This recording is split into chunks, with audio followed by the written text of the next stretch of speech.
Welcome, everyone, to the 2025 Speak, Sell, Shine Speaker Showcase. I'm Ryan Dorn, along with Pam Perry, and we are super excited, Pam, to debut. How many motivational speakers do we have to showcase tonight? We have 15. They are phenomenal. 15 phenomenal speakers. Excellent. We had them all in Washington, D.C., everybody, at the Howard Theater, and they had an opportunity to take the stage and give us their 15-minute summary or kind of overview of their main talk that they give to meeting planners and event conference planners just like all of you. So the first of the 15 to kick things off is going to be Leslie Andrews. So if you don't mind, Pam, share a little bit about who Leslie is. I know she's a nonprofit strategist, but what else is she doing and has she done? She is an author of a book called Grown Women Talk, and it's about advice that she's given to grown women. She is also a transformational speaker, and she has been speaking on a lot of different stages. Right now, she's Vice President Strategic Initiative for the National Urban League. Wow. So she's been in this for a very long time, giving out money and raising money for nonprofits. That's awesome. All right, first to go here on our speaker showcase for Speak, Sell, Shine, here comes Leslie Andrews.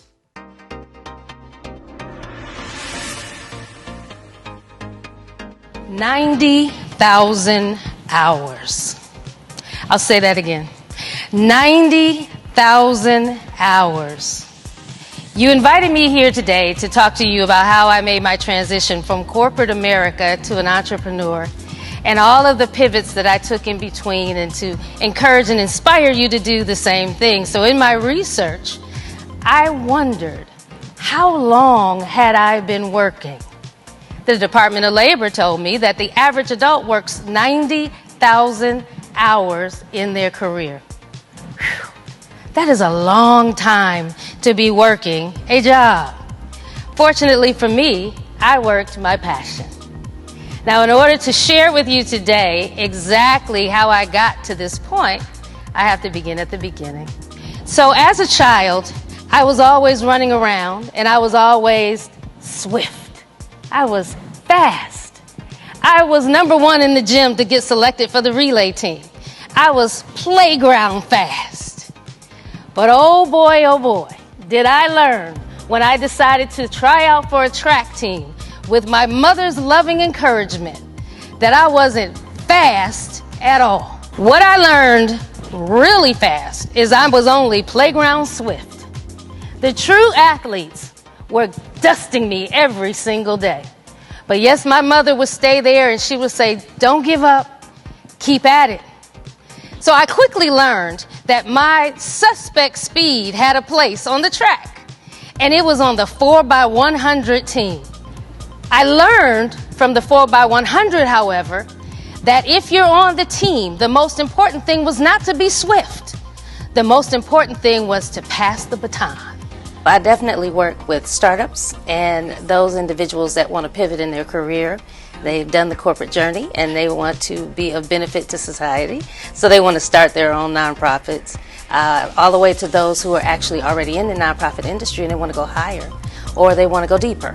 I mean, they want to specialize in certain areas. So I am a business strategist in the nonprofit area. I help them take the vision and actually put it into action items, and then we get moving. It also has evolved into all kinds of opportunities as far as how do you make money in the nonprofit industry to continue to serve the programs. So a lot of times it's monetizing the strategies. It's really understanding what grant making is, understanding what funding is, being fundable, understanding what you need to be a partner as opposed to just someone who's looking to be a recipient. Making them stronger in that position, and also helping them understand as they raise, they lift, and they become grantors themselves of other startups. So incubators, all those kind of business options in the nonprofit space. I took that lesson and those losses and I transformed them into my professional mantra. My 90,000 hours have all been built on knowing how to pass the baton. When it comes to seeing the newest hire who's looking lost, who doesn't know where to park, who hasn't found their footing, and who needs that encouragement, I pass the baton of encouragement to that new person. When it comes to that family member who has fallen short of their goals, who has not figured out what their life's mission is, and who is just admiring me from afar and doesn't even begin to understand what I have been through, I pass that baton of inspiration. I say to you today, if you do nothing else in this world with those 90,000 hours, never forget, it is your opportunity to pass your baton.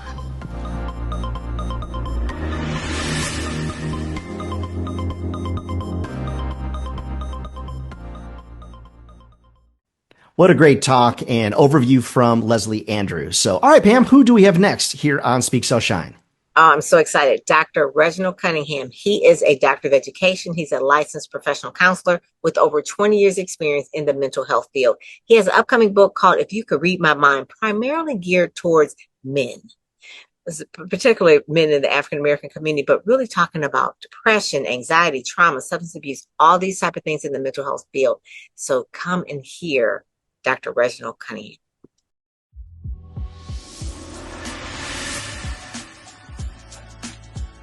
If you could read my mind, you'd see a story I once tried to hide.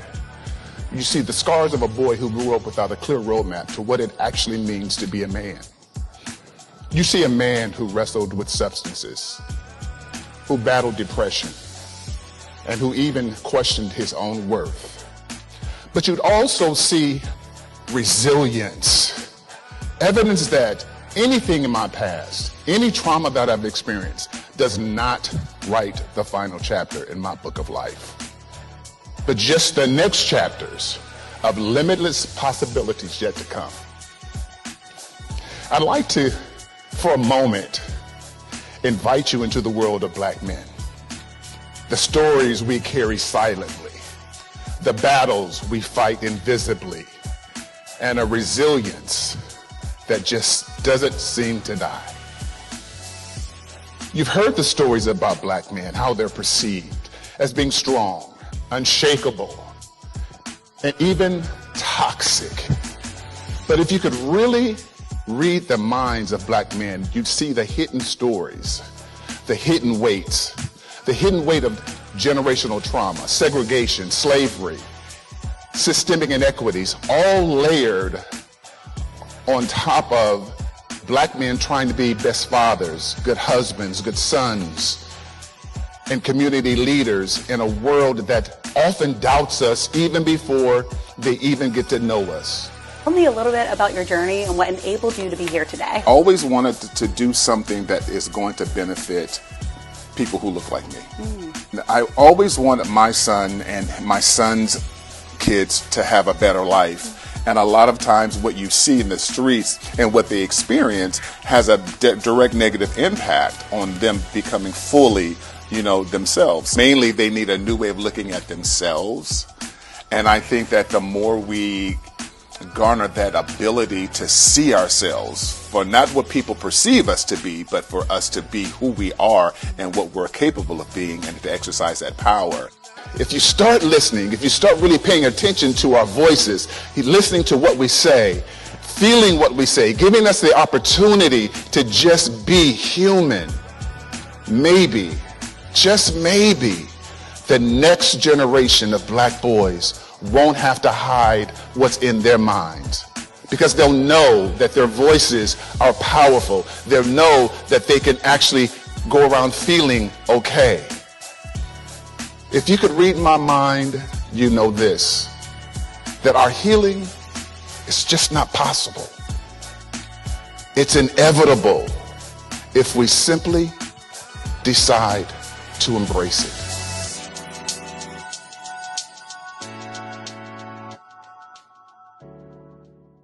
Up next, we've got Dr. Maxine Bryant, a retired professor, author, and expert in criminal justice reform and Africana studies. As of 2025, she's the founder of Griot Speaks, an initiative dedicated to educating the public on accurate Black history.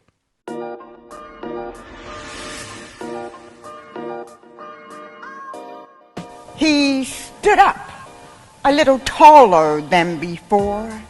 He walked to the front of the classroom with a little bit more confidence than before. That young man in my Intro to African American Studies class had sat quiet all semester long. But that day, he spoke with a newfound boldness. He stood up, introduced himself. He said, "Hi, my name is," and then he gave us his African name. Who knew? Until that moment, no one knew it. He told us that he had hidden his African heritage and had taken on an American-sounding name and had abandoned his African roots. But somewhere during that semester, something switched, something shifted, and he discovered the greatness of Africa and of his people's past. Habari Gani. And Habari Gani means, what's the news? And as I think about that story, I think about the greatness and the vitality and the need for the griots of West Africa. You see, it was their responsibility to tell the news about the greatness of African culture, the heritage of the village. They were the drumbeat of the memory of the village and the wisdom of the ancestors. So the griots served a major purpose.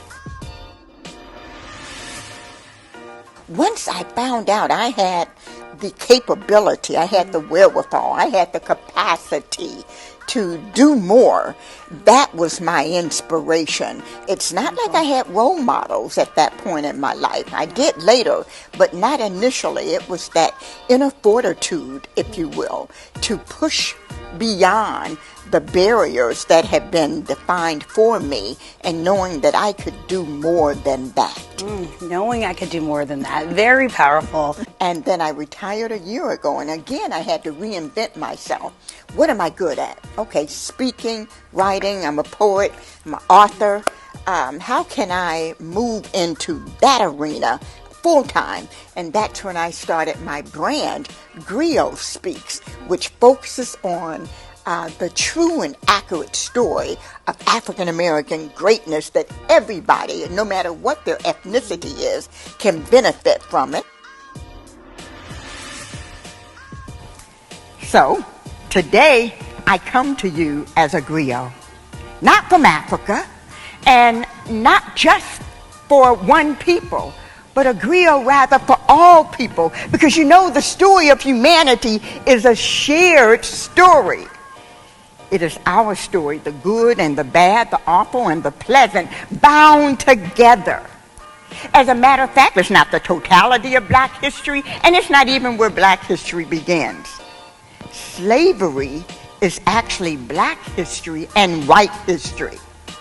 It is about the enslaved and the enslaver. It is about the resilience and the responsibility. It is your story and my story combined together. It is the story of a shared people. And if we dare to face it together, then together we can heal it. Your story can live on and on and on. It does not die. Because remember now, you are the griot too.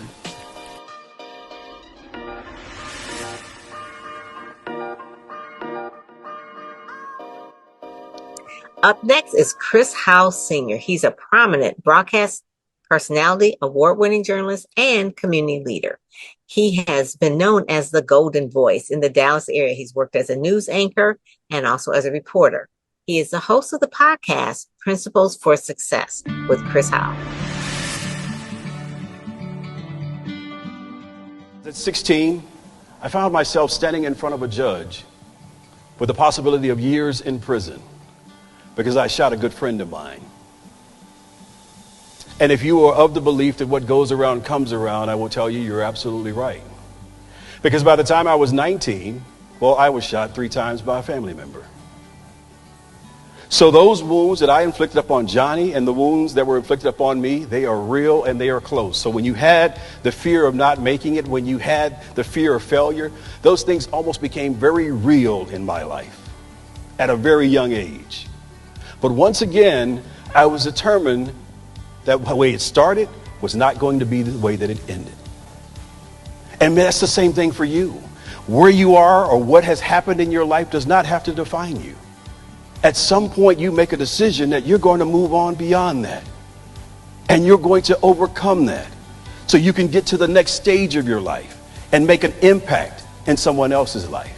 So I saw how lives can be transformed from sharing my own story and, even more importantly, helping others to share their story. I thought, you know what, this is really something I really need to do more of, and help others to do the same. How do you make people comfortable with kind of not the so glamorous parts of our lives? Well, I think it's really when they let their guard down when they actually hear my story. Because I think, many times what I've learned is that folks don't connect well with polish, but they do connect with purpose. And when you can let your guard down and be vulnerable enough to share your story, then people can do the same. But if you're guarding yourself and holding on to things and they can tell that you're hiding things, then generally they don't feel very comfortable. Yeah. But once you let that guard down and begin to open up and share, then they can actually see themselves in you. And when they can see themselves in you, then they become more comfortable sharing with you. Right. Because there's a lot of noise right now. And so for you to be able to dial in and get your message points across to be able to reach and engage your audience, it's extremely important. You sharing your story, again, can help someone breathe just a little bit easier. It can be someone's oxygen, someone who you may never meet. But you opening up and sharing that thing that you've been hiding, that thing that, again, I thought was a weakness for me. I thought being a high school dropout and all the things that happened in my life, those were weaknesses. Only to find out later, they were really my strengths. It gave my life meaning. It gave my life purpose, something to move away from and to gravitate to something even greater. So I will challenge you with this. That thing that you've been holding on to, that thing that you think defines you, that thing that you think sets you back, make up in your mind today that it will no longer define you. It will no longer set you back. But you're going to move from one place to the other so you can muster up the courage to be able to share that thing that you've been hiding. Because someone out there needs to hear it. Someone needs to benefit from it. Because you see, when you talk about from setback to stage, it's not about perfection, but it does take courage. And that begins the moment you tell your story.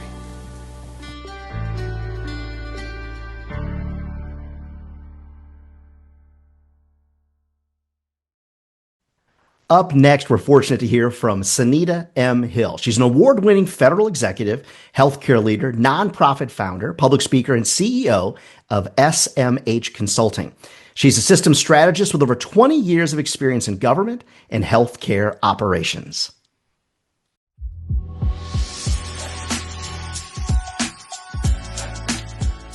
I would like to talk to you all about leadership from a different perspective. Leadership, for me, is impact. I am a project manager by trade for over 20 years. So I lead from the bottom up. I do not lead from the top, I lead from the bottom. What is the end goal? I want to talk also about the process. How do we make an impact? That's one that I'm going to talk with you about. Two, what is the process for making an impact? And three, I'm going to tell you about a real life story that happened that I used to get to the impact. You're a business owner in a whole different way. You've established a nonprofit. That is a whole process. And the process that came out of that was through a method called Reclaim, where I had to really look at self and determine what Reclaim was, what was the process. And that took me down a journey of saying, okay, it was based on research, it was based on engagement, communication, listening, applying, and then integration and mentorship. All of those together throughout my journey as an adult woman came up. They brought me to Reclaim and to say, you can do this, and now you have impact. So that is what Senita M Consulting is. It's about aligning people, policies, and processes together so that you can create an impact. And the impact for me was Peace on Patuxent. And Peace on Patuxent, we term it as POPPY. It is a respite home for women diagnosed with cancer, life-leveling cancers. It required research. It required engagement. It required communication. It required listening, application. All of those things came to make Peace on Patuxent what it is today. It is an impact. It is making an impact in the women's lives that we know.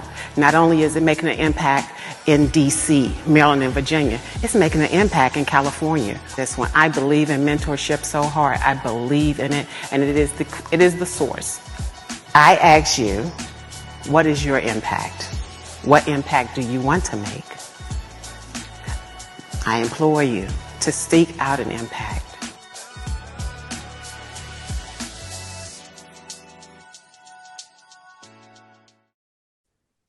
So next we have Dr. Teresa Jeter. She is an urban planner, professor, consultant, known for her expertise in the nonprofit sustainability, affordable housing, and community development. She's author of many books, and she's also a professor at Ball State University. Hear from her how she really talks about community development from the heart.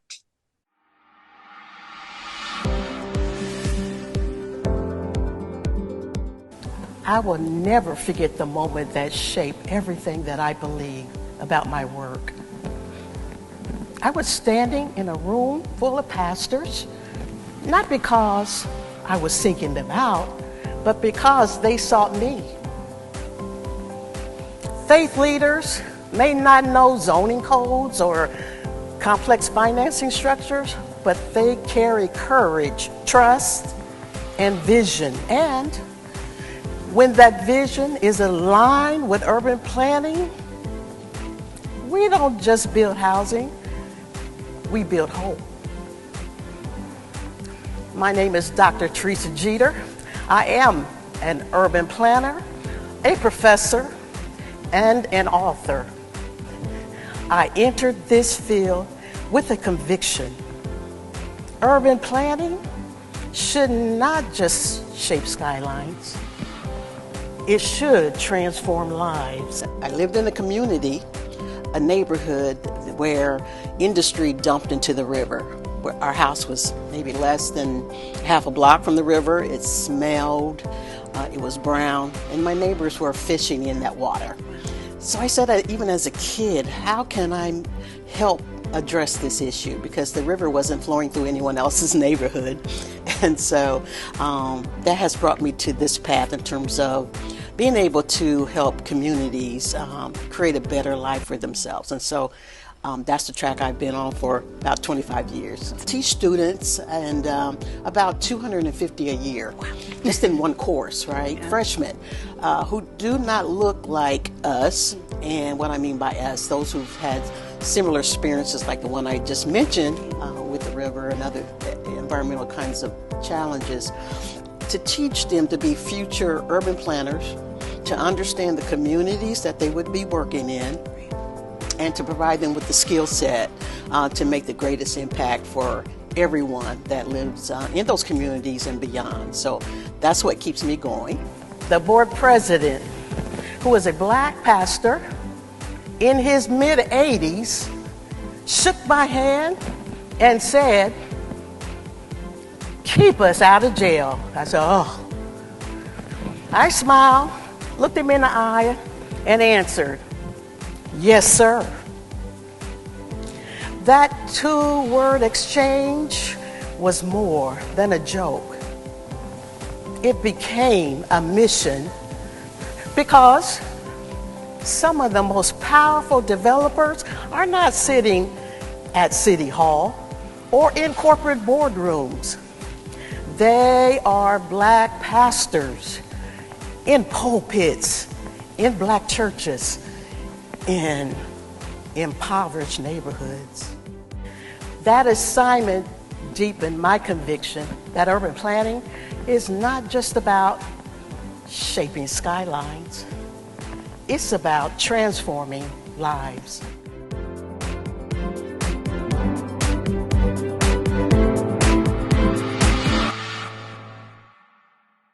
Up next, we've got Wyevetra Jordan, and she's a prominent real estate broker, entrepreneur, and public speaker.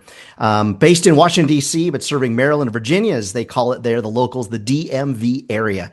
She's the broker and owner of the Home Team Realty Group, where she spent over 30 years in marketing, financial negotiation, and executive leadership.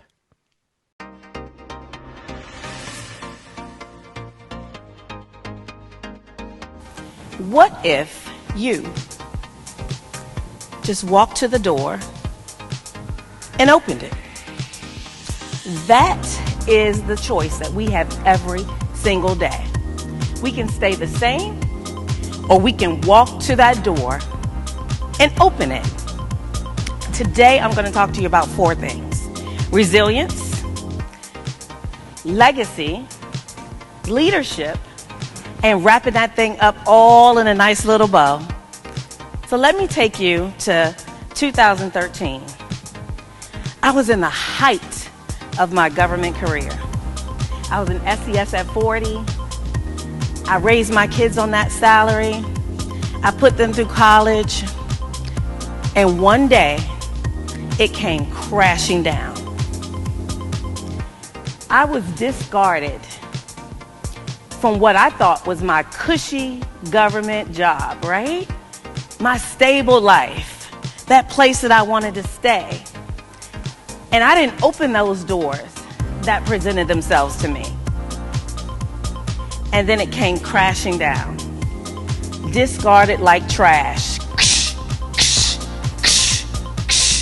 dump into file 13. While everybody else was talking about market conditions and interest rates, I was using that 27 years of project management, strategic planning, and team building to build my generational wealth for my family. The blueprint, the legacy blueprint. You see, legacy isn't just what you leave behind. It's what you live in now.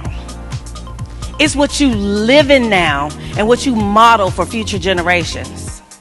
And the lives you transform while you're doing it. The real joy is in helping them build a legacy after. So it's not just about buying your first home or even your second home. It's about how you leave that legacy and where that goes and living in that legacy while you're there.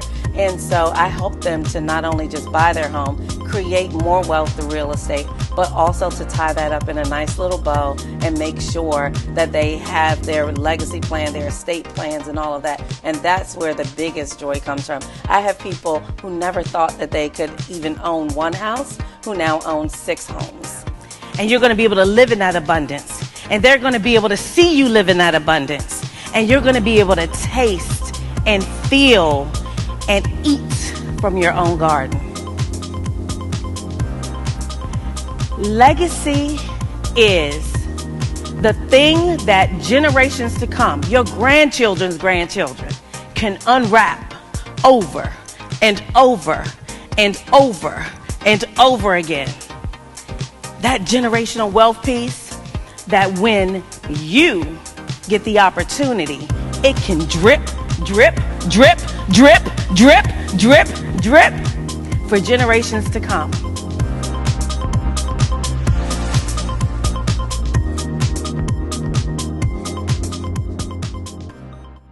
So next we have Dr. Colette James. She is often known as the Lioness. She's a leadership strategist, ministry leader, and entrepreneur.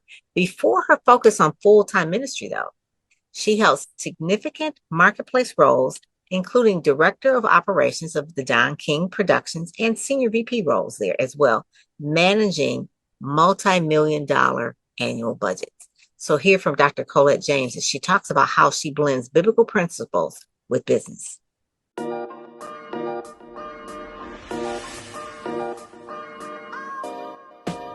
Leaders that aren't whole within don't properly lead others because they are seeing through clouded glasses. They are leading from a place of hurt. And that's not good. As a leader, you first have to face who you are, the leader within you.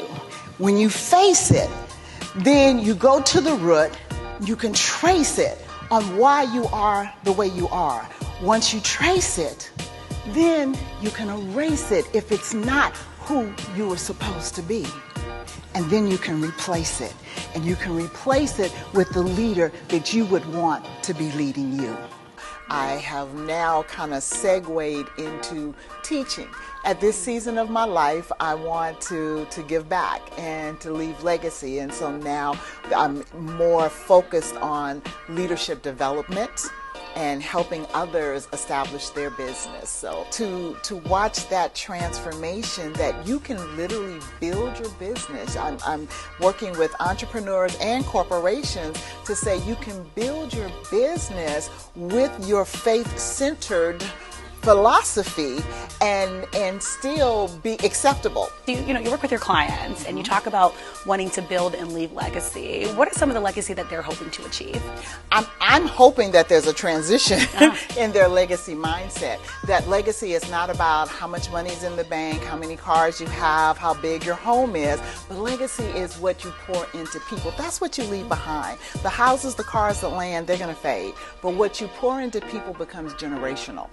You're here on purpose. I'm a woman of faith, so I believe in the strategic purpose of God over your life. Therefore, when He crafted you and breathed you forth into this atmosphere, in this earth realm, He had specific purpose for you. And that purpose was not just about you. It was about others. It was about how can you answer a question in somebody else's life. So legacy is what you build into other people. It's not about houses and cars and land. It is about how did I raise somebody else up so that I'm not leading by myself. I want to leave you with this. Make sure that you leave this world better than you found it. And everybody that has been called to your sphere for you to lead, you leave the same way.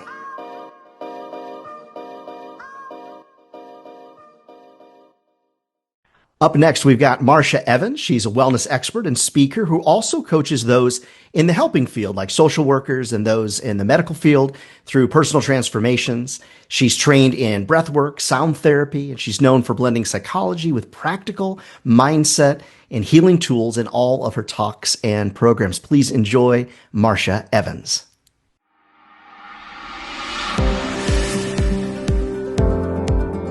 Research has shown that women, particularly women of color, are the highest risk of burnout. I would juggle phone calls, I would juggle a busy calendar, and when I was sitting around, my mind was still wandering when I was sitting in quiet. Something that I do is I work with women that are trying to find balance. They're trying to find balance as they're carrying their families, their communities, and generations on their backs. I would hear in their voices how exhausted they were. I would see the heaviness in their eyes, and I would see their shoulders sunken in. I created a 3-shift cheat code.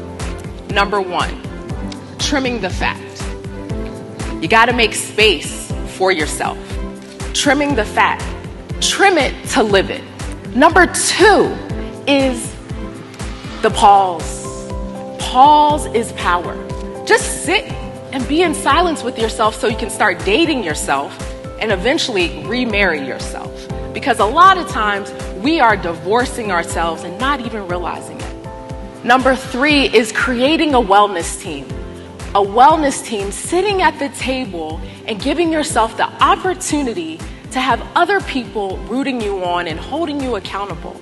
And I sat with myself. I learned why I was burnt out, what was my identity, and I started writing the manuscript of my life. And I came to the realization that wellness was not a destination, that every day I get to rewrite my script. And so that is what I did. I just realized that we all need wellness and that we don't need to do the hustle and bustle of life like we think we need to. I work with women, and women, we have a tendency to carry it all, right? And they come in with heavy hearts, and their shoulders are just burdened with life because they want to show up for everybody, but they don't show up for themselves.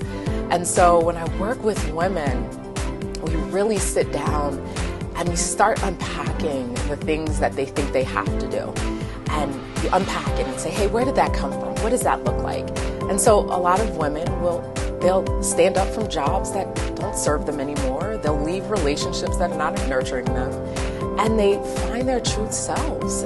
What wellness can do, wellness can bring you about wealth. Wellness is wealth.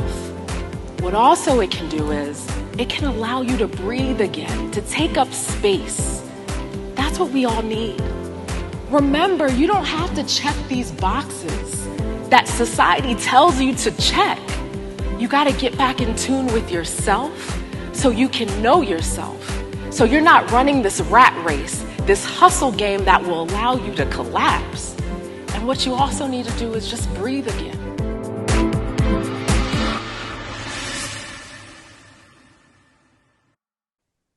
So up next, we have Melody Augustine Roberts. She is an entrepreneur, motivational speaker, and also a business coach. In 2025, she featured on the cover of Speakers Magazine and also appeared on the billboard in New York City's Times Square.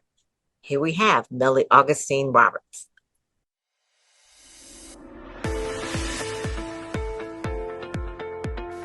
Are you tired?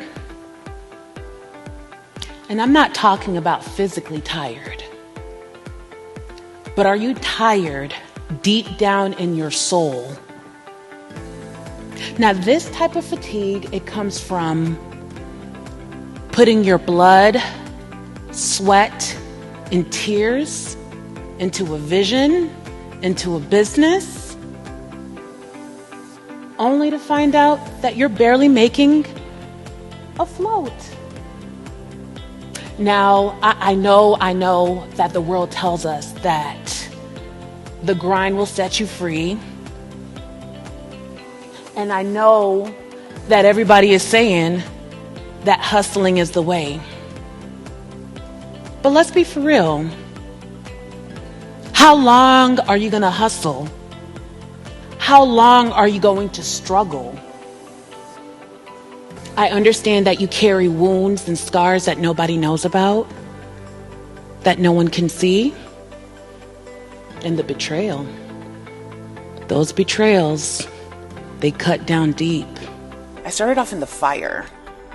I was forged in the fire. I started off in a shelter. I was a single mother, and I was homeless. I was over 400 pounds, and I was just completely bankrupt, financially, emotionally, all of the above. I want them to know that they have the ability to overcome. Like where you are today, you might be in the pit, you might be at your lowest point in your life, but there is always an opportunity to rise from that. And it's not just about rising. That's pretty cliche in today's world, right? What I really focus on is legacy and generational wealth. And I want to make sure whoever comes into my consulting agency, that they are aware that this is not for the side hustler. This isn't for the person that just dibbles and dabbles with business. This is for the champion. This is the person that that's at conflict with their bloodline. I'm coming for the person that needs to draw the line in the sand regarding their generational curses of poverty and struggle. Like one day we all have to graduate from the struggle. We stop surviving and we start building. Folks, it is time to build your arc. You're thinking, arc? What arc? What is she talking about? That arc is your business that succeeds. That arc is your business that is built well. That arc is your sanctuary that scales. That arc is the vessel that not only carries you, but the clients that you were meant to serve.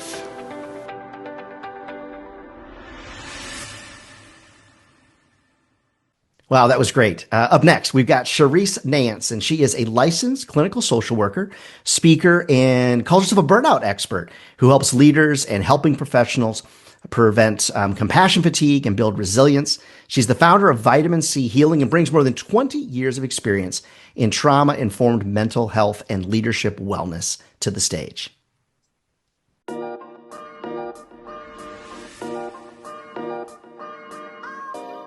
Too many of us helping professionals and leaders are serving from empty wells. And the problem is nearly 70% of helping professionals are struggling with compassion fatigue. And compassion fatigue is not a character flaw. It is the cost of caring for too long without a system to sustain yourself. Compassion fatigue is the mental, emotional, and physical exhaustion that causes a pronounced change in our ability to have empathy with the people we serve, our colleagues, our loved ones. I often refer to it as the common cold of helping professionals, because when you do this heart work, you are prone to catching that cold. But it's about building an immunity so that you can protect yourself from that cold. And while compassion fatigue may be a reality of this work, it doesn't have to be your reality. And it's not just a personal or an individual issue, it's also an organizational issue. It contributes to disengagement, quiet quitting, absenteeism, staff turnover. But organizations can provide their staff with the tools to stay grounded in their values, protect their boundaries, and recover. And when we do that, we're not just protecting our people, we're also protecting our mission, our culture, and our bottom line.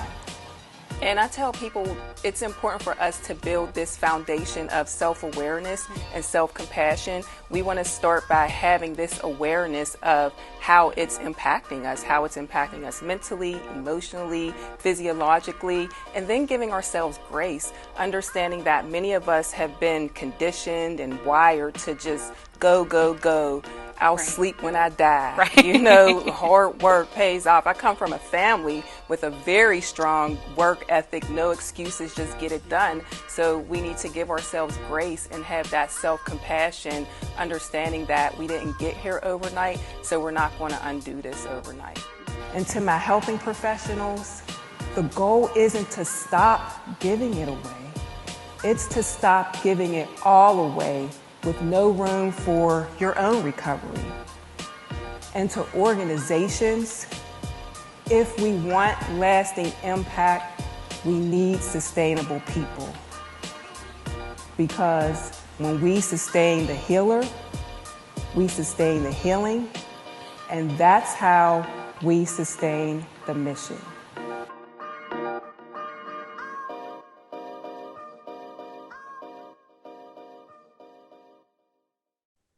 So next we have Jennifer Pounder. She is a prominent technology leader, AI consultant, public speaker, and she is a founder and CEO of Nexora Strategy Consultant, where she helps small to mid-sized businesses implement AI automation and digital transformation strategies to improve productivity. Jennifer Pounder.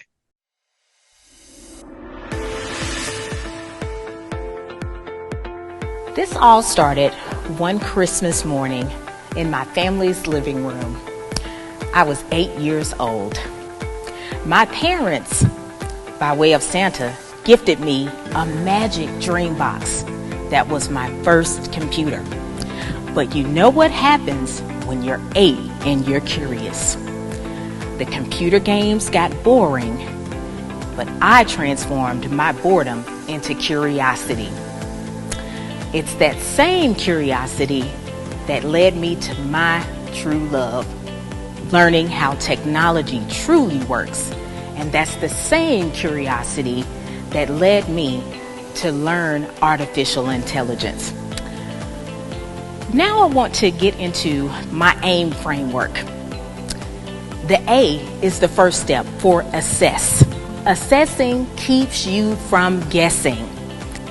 The second step in the AIM framework is the I for integrate. Before we can put together your AI agent, we need to integrate the correct technology for you. Integrating allows you to find out how AI can work with your current systems effectively and efficiently, which leads me into the third step, how to multiply your business. I am a national program director at STEM Atlanta Women, where I do help middle school and high school students who are interested in science, technology, engineering, and math. And so one of the things I always stated, just on my career path in tech, what can I do to give back to the youth? And so this is what really drives my heart, just creating programs around AI, cloud development, and engineering for these young ladies. And so that is what inspired me to also go to the next level in my life of, creating my own consultancy so I can help to create the talent pipeline for young ladies interested in tech. With my current AI company, first I started it as a cloud transformation company where I wanted to digitally help clients to modernize their legacy applications with the use of the cloud, but I have scaled that to integrate AI to help these clients. So I've helped over 200 clients to integrate AI strategies and AI agents into their companies effectively. Have you ever wanted to work across geographic lines with other clients? AI agents will allow you to work with companies who English may not be their first language. Time freedom. We get to prioritize the special things and the special people in our lives. And this is so near and dear to my heart because I'm a sole caregiver for my grandmother. And AI agents have allowed me to help take care of her and also work in my business. Income, influence, and impact. AI agents will allow you to never miss a lead or never miss a sale.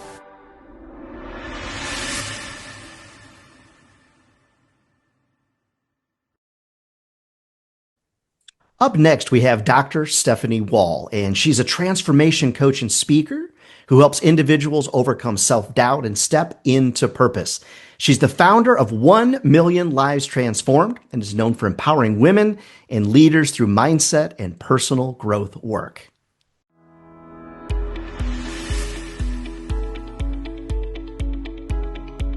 What if I told you that the brain lies, but that the belief tells the truth every time? It's true. The brain has one job, and that is to keep us safe. It runs the same story on loop over and over again. Don't say it. Don't speak up. Don't risk it. And neuroscientists tell us that we self-sabotage, or we can self-sabotage every day based on our beliefs. That's why we have to unmute and find our volume. We don't have a skill set problem, we have a mindset problem. So she goes into her room, she wanted to be promoted, she did all the things, and it was her turn. Whenever she was on the agenda, right there's her name, boom, it's her turn. What happens? Her palms start sweating, her mouth gets dry, her hands start shaking. And then she lets that time go by and she lets somebody else have that opportunity. And her supervisors noticed this. They didn't notice her brilliance. They noticed her passing up opportunities. They noticed that she would step back. They noticed that she wasn't standing 10 toes down in who she was. They noticed that she was not leading. Too many times when I was in spaces, I had all the credentials. I had everything. But what I lacked was the ability to unmute myself. I didn't believe that I belonged there sometimes. And I also found out I wasn't the only person. And it all stemmed from my belief in things I've learned. I trained myself. I learned later that I trained my brain that I wasn't enough sometimes, even when I was plenty. Well, the first thing I start with is the mindset. Because often, myself included, I've promoted individuals. We promote them into positions, but we don't prepare them with the right mindset. So I help them first find about self-awareness, Who are they? Why do they want to do all the things? And what is the end goal? And I'll definitely talk about family and their faith. Because when we have those things in line, then it gives us the power and the courage to move forward. It's all brain. It's all about mindset. And when I say mindset, I'm talking about neuroscience. I'm talking about the psychology on why we believe and do what we do. If you've ever heard before that you've been hearing the same story in your life, you're not enough, you're not enough, you're not enough. Until you change the story will keep replaying itself.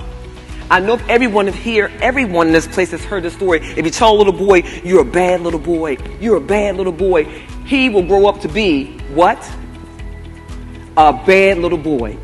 But if you tell him you are brilliant, you are magnificent, you're the best, you are amazing, he will grow up to be amazing.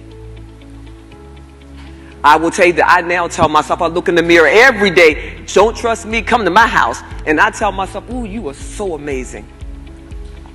I tell you and I tell everyone, I am not just Stephanie Wall. They used to tell me I was too tall. My voice is too heavy. I talk too fast. But I say, I'm not too tall. I'm statuesque. I do not talk too fast. I talk with exuberance. My voice is not too heavy. It is sultry. I am not just somebody's daughter. I am the tower of power. And I encourage you to use your voices to transform your life first and then the lives of others by unmuting your voice and finding your volume.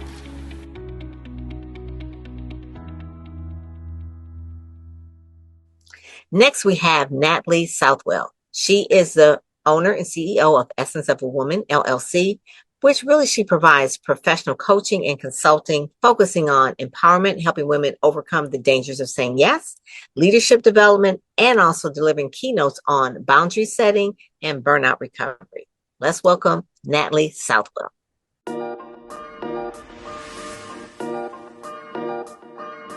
Have you ever felt imprisoned by the expectations, the opinions, and judgments of others? What if I could give you the 4 ways to combat the fear of saying no without retaliation or feeling guilty? Fear causes bondage. And when you are in bondage or in a cage, that's entrapment.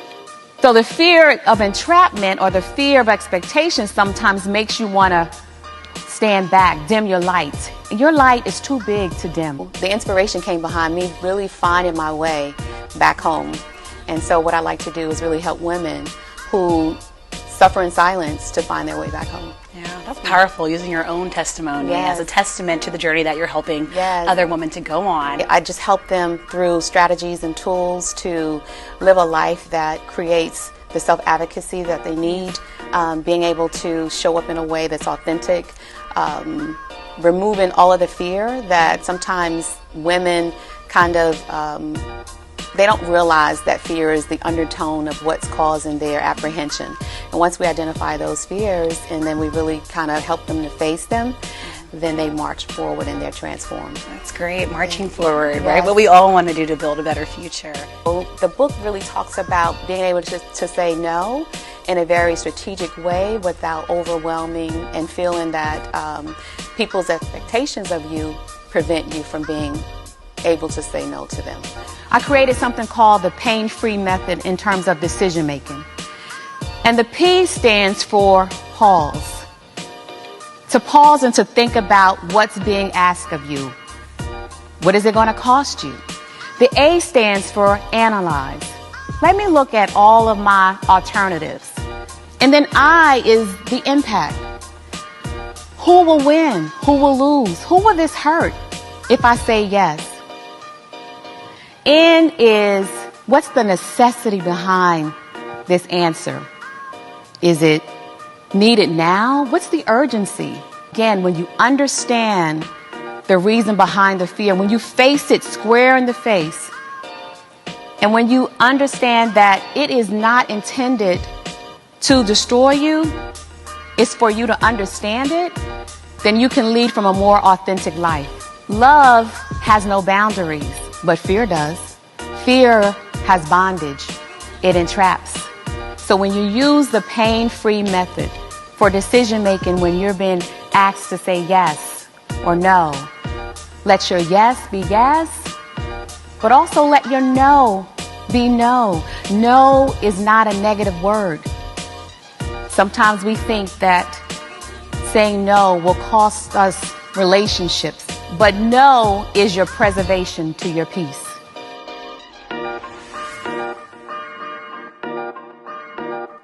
Wow, that was really, really great. Next on the stage is going to be Natalie A. Solomon. She's a wellness strategist, author, and TEDx speaker who empowers high-achieving women to lead with confidence and purpose. Natalie has been in the public health systems for over 20 years. She's the founder of the Meraki Empowerment Collective, where she helps women build wellness, resilience, and wholehearted leadership.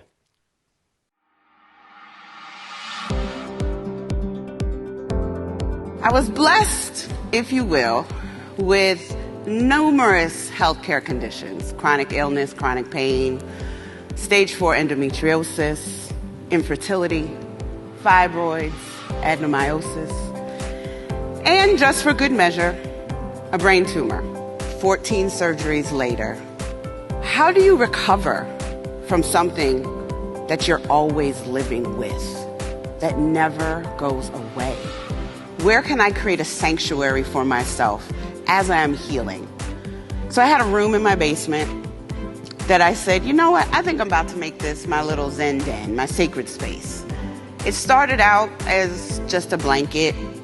I had a pillow. But as time evolved, I turned that room into my sacred space, my Zen den, my sanctuary. It is so important to understand that your environment has such impact on how you take care of yourself, how you connect with yourself, and how you stand up and be the woman or person that you really intend to be. And when you have your sacred space, you don't need a whole Pinterest room. I mean, don't get me wrong. I love me some Pinterest. Now, I'll probably be on there way too much. That and HGTV. I pretty much took it and made my whole room a vision board. One wall was my sorority paraphernalia, which was my sign of sisterhood and strength that brought me joy. The other wall was my back wall named Meraki, which is the name of my company, which is basically a Greek word for putting the essence of yourself into your work through your love, soul, and creativity. And then my other wall was all my pictures from my travels, and then a drafting table where I would paint through my time of pain and nights where I just couldn't sleep, because me and insomnia were best friends, for sure. And then my forward wall was my prayer altar. It's something that I have past loved ones on, something that I could just light a candle and ritualize that space for me.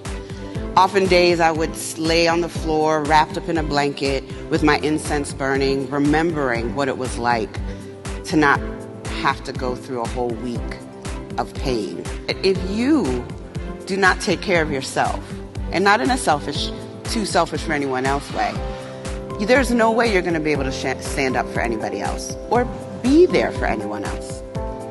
So I advise you, when you have those times that you can take for some sanctuary time, find a corner, find a chair, find a tray that you put items on that speak to you. And then take that other time to make sure that you are giving yourself that time to give yourself quiet, breathe, and remember that you are your own sacred space. You are the one who creates your sanctuary. And make sure you take care of yourself. Wow, Pam, that was quite the lineup of speakers. And as you know, I have business events that I put on, and I've hired one of the speakers, several speakers from Speak So Shine as well. So if you're a meeting planner or something like that, looking to get in touch with these speakers, what's the best way for them to reach out? They can reach out to us directly, Pam or Brian, Pam Perry or Ryan Dorn, or you can actually, at the end of each reel, is their contact information, and they would love to hear from you directly. Speak So Shine, we do it every year. This is a third cohort that we work with for an entire year, and they are ready, set to go and to speak and to really grace your stages and be the asset for your audience. Absolutely. And we've done, folks that are watching this video, we've done a lot of work with all of these speakers. As Pam said, they're ready with their media kits. They're ready to help you promote your event. They're ready to go. These are folks that Pam and I have hand chosen and hand coached personally, one-on-one all throughout the year. So you can really be assured on both of our reputations that these are really, really great folks. So Pam, if people want to reach out to you about Speak, Sell, Shine, maybe they're interested in being a speaker in our next cohort, how would they do that? Very simply, go to speaksellshine.com. Speaksellshine.com. You can fill out an application and we will have a conversation. Sounds great. Well, good luck, everybody, this year.